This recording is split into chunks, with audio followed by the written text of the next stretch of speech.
Kaş bir şəhər olasan, baş götürüb bu yerdən, gəlib sənə sığınan.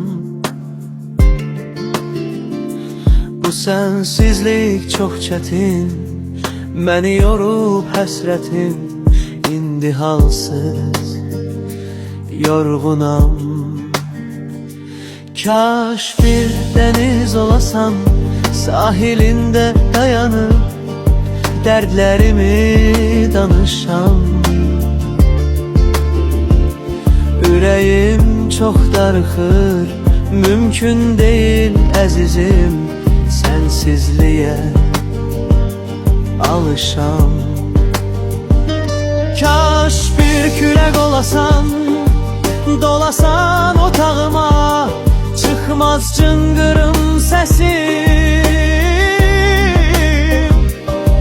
Səni çəkib içimə, gözlərimi yumaram, olarsan son nəfəsim.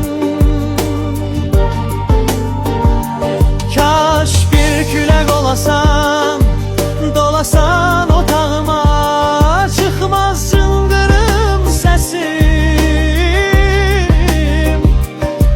Səni çəkib içimə, gözlərimi yumaram, olarsan son nəfəsim.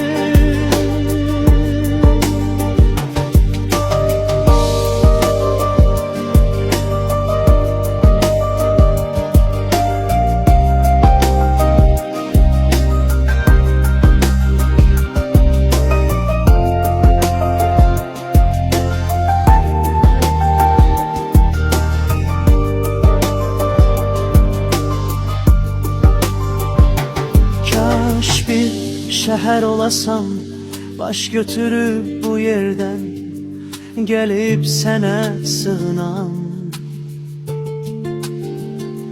Bu sənsizlik çox çətin, məni yorub həsrətin. İndi halsız, yorğunam. Kaş bir dəniz olasan, sahilində dayanıb dərdləri danışam. Ürəyim çox darıxır, mümkün deyil əzizim, sənsizliyə alışam.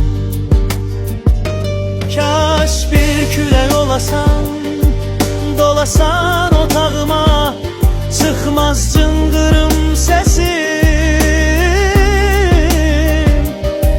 Səni çəkib içimə, gözlərimi yumaram, olarsan son nəfəsim.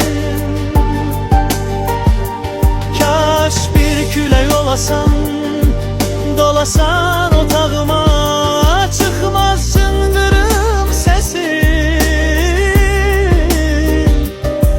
Səni çəkib